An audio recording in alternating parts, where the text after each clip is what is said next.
Hello friends, family, and other creatures of the sea. Welcome back to another high-level game of StarCraft 2. Today we have Gumiho here in the top right spawning as the blue Terran player against Classic, who is in the bottom left here, as the red Protoss player playing for Team Alpha X. Gumiho, of course, for Storm Gaming. Both players opening up with their first SCV and probe, respectively staying at home. Now, kind of surprising, knowing how fond Classic is of proxy 1 gates, proxy 2 gates, just any type of proxy gate. He tends to love to play. He's a player that also studies his opponents quite well and uses extremely hard countering or blind countering like strategies to try and get an edge in series or in games. It wouldn't surprise me if he tries to do something similar here against Gumiho. Gumiho is known for not scouting very often. He's a player that has tricky early game build orders. Sometimes relying on 2-gas openers, very often on perhaps a hidden structure somewhere, banshees more so than other players, early tank pushes, and also a what I'd like to call a hidden dropper. He is someone that likes to send 2 medevacs around the map like that, just drop into the main base or try to send them around. He doesn't mind not moving out with his first 2 medevacs with a bunch of units, but kind of insist on dropping them instead. Now, we do, as an opener here, have a no scout out of Gumiho, so I at least was correct on that. A core first is the weapon of choice here for Classic. This is a very quick core, by the way. I'm not quite sure if I missed something in the early game. This core is going to end up finishing at 158, which is a really solid timing. That is a solid 2 seconds faster than we are used to seeing from a... This was very quick. Wow. Very impressive. I wonder if this was something that I missed. Perhaps a 15 gate. A small probe cut there. But some really solid probe micro out of Classic is the only thing I can conclude. This might actually be Stalker into Adept into Stargate. It's a build that I've seen being used a lot more recently. And it would make some type of sense with the double pylon wall as well. First unit here is going to be a Marine. Yeah, this is what I'm talking about. Marine into barracks, into tech lab with a factory. So a rushed out Cyclone. Kind of as a safety measure in a certain way as well here. This is going to be probably the fastest Cyclone imaginable. Gumiho still is completely in the dark at this point. And this would hard counter any potential proxy Stargate plays. This is very solid against this first Stalker. If Classic decides to move up this ramp a little bit later, he could just lose this Stalker. So this first SCV is going to fall. Classic obviously doesn't want to walk up this ramp because he might just be afraid of something. There is a decent possibility right now over here that this Stalker will die, and I think it actually will end up dying. Yep, there we go. Recall is not going to be in time, of course. That Marine might fall as well, so no. Classic wanted to at least trade out for something, as we see the remains of this Stalker fly towards the surface. It's of course 2k atmosphere, I believe, is underwater. These fish over here, beautiful. I like this little shade backwards while moving forward with the adepts. This kind of allows the Cyclone, or well, this forces the Cyclone to lock on, and it allows the adepts to get 1 or 2 hits off without taking any real hull damage. Second Cyclone also is being constructed right now, and the follow-up seems to be a 3-Rex opener. This is kind of a cool opener that we don't see a whole lot. And Gumiho is very inventive with these early game build orders, and he really does tend to get a lot done in the early game, a lot more than other Terrans at least. We'll see if that's going to be the case here as well. As these 2 Cyclones now move forward, we'll be able to cancel the probe, or cancel the 3rd base, or deny the 3rd base from ever building. However, at the cost of at least 1 Cyclone. Second Cyclone most likely also is going to fall. I guess Gumiho didn't really believe it was going to be Phoenix. These 4 Marines need to be sent back home, obviously, as another Cyclone gets constructed. So we're going into a 4th Cyclone after the first 2 Cyclones. Well, they haven't been extremely successful. The unbuildable plates are going to get taken out. +1 is on the way right now as well here for Gumiho, who seems to be kind of preparing for some type of stim timing. It's going to hit without +1, but as we don't see combat shield or a tech lab yet on this barracks, and we don't really have access to a starport yet either, this is just an extremely uncommon build, which at some point will need to achieve something. I mean, 4 Cyclones is a big investment into units that don't really scale well into a longer game, into any type of mid-game. Now we see this barracks fly over. There needs to be something that can be done here. As we see another Marine being picked off. 2 Cyclones jump into action, but will not be capable of denying any Phoenix or killing any Phoenixes. They do deny the Phoenixes from moving in again, though. So, some type of discouragement. This is another move that we've seen Classic do a lot when... where he kind of makes his opponent believe that he has Blink. Now, this only really works if your opponent truly believes that you have Blink, because if your opponent knows you don't have Blink, you're just going to lose 3-4 Stalkers. That's exactly what happens here. 1 Cyclone also ends up going down, and this Phoenix barely manages to stay alive.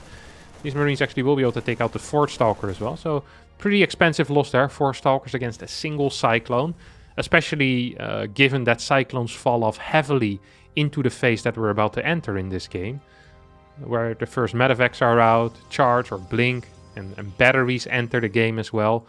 So not the most brilliant trade here out of Classic, who still seems to be in a fine position though. I'm not very worried about him at all. First 2 medevacs are on the way. Combat shield is a little over halfway done, and infantry weapons level 1 is about to finish up as well. This could have some potential for a powerful push. It could also completely fall flat here. We have 3 batteries out. There's a cannon being constructed.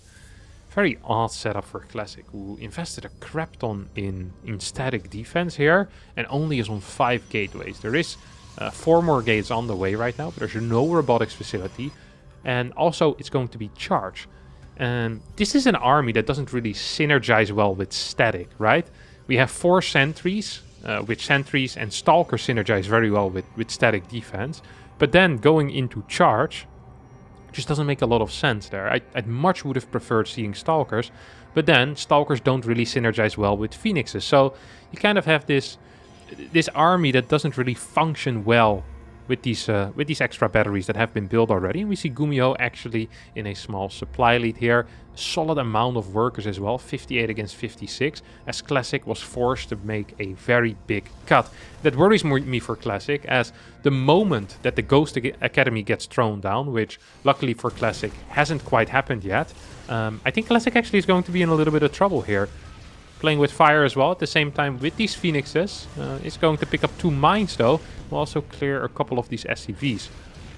And yeah, I think the fact that Gumiho went for an armory over a Ghost Academy here is a complete game changer in the positive sense for Classic.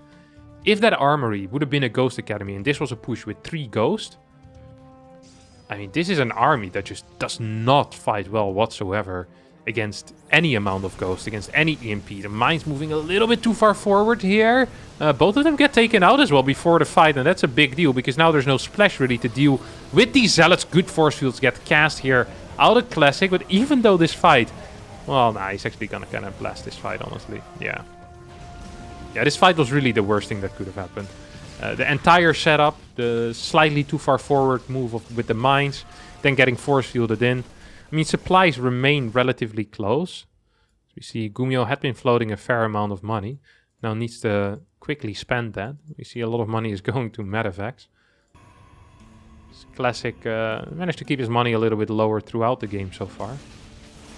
Picks up the final Cyclone as well. And Gumiho is now forced into a more defensive position.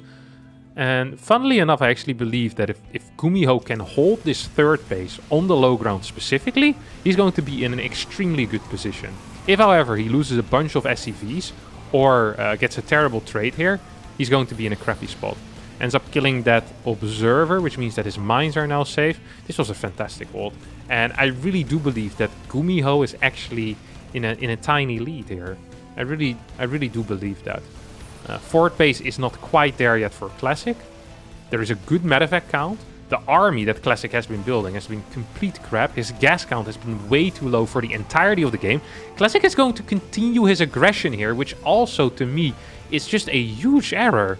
He's losing and bleeding out supply almost consistently. Prism's also going to end up falling. This is an absolutely terrible trade here for Classic. And Gumiho actually ends up being, well, decently far ahead here. And with even some potential here to deal damage with the upcoming push. There are batteries and there is 1 cannon. And the Marauder count might just be a little bit too low for Gumiho to truly push through. Nonetheless, I do like how he's been defending, and I'm not a huge fan of these low gas styles that Classic has been playing here. I mean, a low gas style with Phoenix Zealot, you just need to fight consistently. This is great if you're playing against an extremely delayed third base out of your opponent, but Gumiho got it at 6 minutes. This was completely fine. And don't forget that Gumiho even skipped the fast Ghost Academy. If that Ghost Academy was there quickly, I really do believe that that initial fight over here on the ramp would have been awful for Classic. Really just terrible, terrible stuff. Instead, we now have a drop into the main base. A couple of buildings are getting depowered. Cybercore also gets blasted. The single Phoenix that is still flying around will try to take out this medevac, this little runway out of Gumiho. But it's not actually going to do too much. A couple of mines still left in the main base though, as Gumiho re-enters with his drop once again. Left temporarily, signed the peace treaty, just to heal up his forces and then tear the peace treaty apart. As he drops back in. These 3 mines are going to be off cooldown again. I don't think there's any detection with this army. Yeah, there's an observer coming in, but I think these mines might just be able to shoot. That would be very painful. Phoenix tanks 1 hit. Big hit here on the Stalkers and Sentries. So at the same time, we have a Marauder Marine Force at the third base. Super Battery is being used, and this cannon should be capable of pushing this away.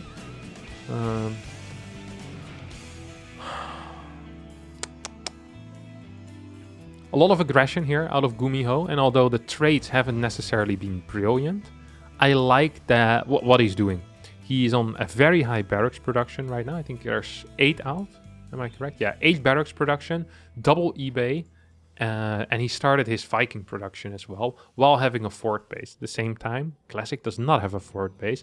Now wants to try to start pushing out. I don't think that is possible. Beautiful mine hit there. 7 worker kills. 75 workers for Gumiho against the 51 of Classic. And there's a bit of a timer here on Classic, honestly. And he realizes that. Once this 3-3 finishes and that 5th base also finishes up, Gumiho will just be in a bit of a lead. This is not a fight that Gumiho should be taking the way he wanted to take that. Never want to attack down a ramp, of course, into triple Colossi. We have Colossi 4 and 5 coming out right now, and the Viking count still remains very low. This is the one thing that we perhaps can be a bit critical of. If you want to play an 8-rack style, the most important thing to do as Terran is to stay on the map so you can always force a base trade the moment your opponent moves out. However, Gumiho did not do that. On top of that, Gumiho is slotting a crap ton of money again. He is maxed. I wouldn't mind a bunker or something like that. I think this army should almost just base trade and give up this 5th base. Gumiho instead just wants to fight here. I'm not so sure if that is possible. This army is going to get caught before the fight really happens, which means that half of his army is going to disappear before the other half truly appears. It is right now 2-2 upgrades against 2-1. 5 Colossi are here. There's a single Viking shooting. I'm not quite sure if that's going to be enough. There's a lot of ground left here for Classic, who's microing this Colossi well. I wouldn't mind these Stalkers focusing down the Viking. That's exactly what's going to happen. Yeah, this fight is a is it a complete wipe? Almost a complete wipe. 5 Colossi still alive. Brilliant control out of Classic, honestly. Really realizing that he needed to do something. 5th base gets cancelled, gets destroyed, and Classic makes a comeback that honestly should have been impossible had Gumiho played this game even remotely correct. That would have either been increasing the Viking production a bit faster, or, as you're supposed to do when you play 8 Rex build orders, is split your army half on the map, half on the right side, half on the left side. And whenever the Protoss decides to move out, you move in with one half and you move back with the other. You defend at home, eventually. You can defend your main base, you can defend your ramp with that second half of your army that stays at home. And the one half of the army is base trading. That is what Gumiho is doing now, but this is only 6-7 units. Not quite sure if that is going to be enough. Of course, they do have very good upgrades. They're currently up 2 upgrades, soon to be 3.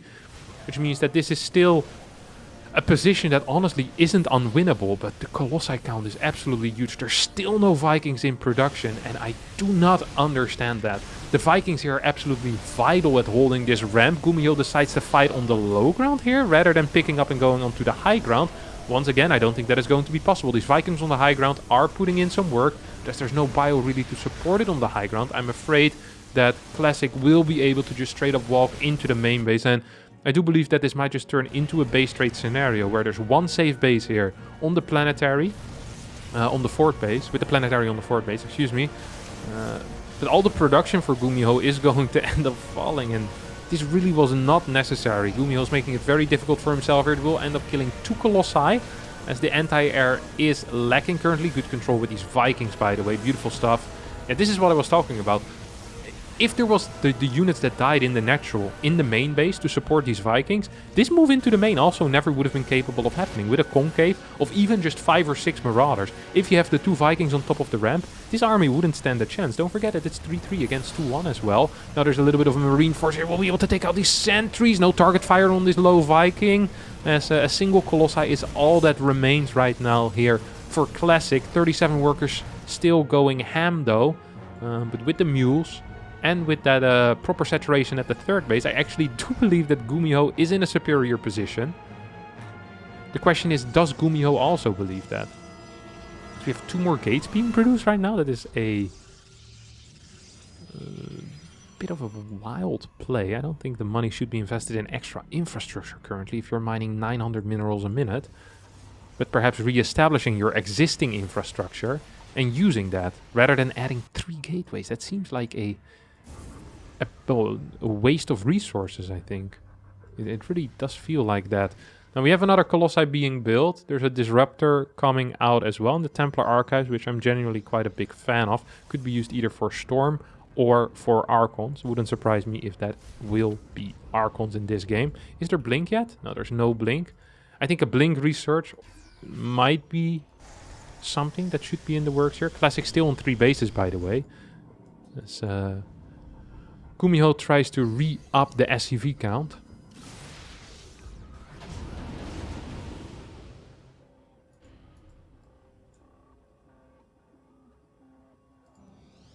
He's doing a pretty darn good job at that as well. Building triple SCVs at the same time. He of course can move this base as well eventually. He starts mining again from his 3rd. He's mining from his 4th, and the mining is heavily in favor here of Gumiho. I think Classic believes that he might be ahead economically. And if he does believe that, he is mistaken. The longer this game will go, the better it will get for Gumiho, who also finally, very smartly decides to add this Ghost Academy.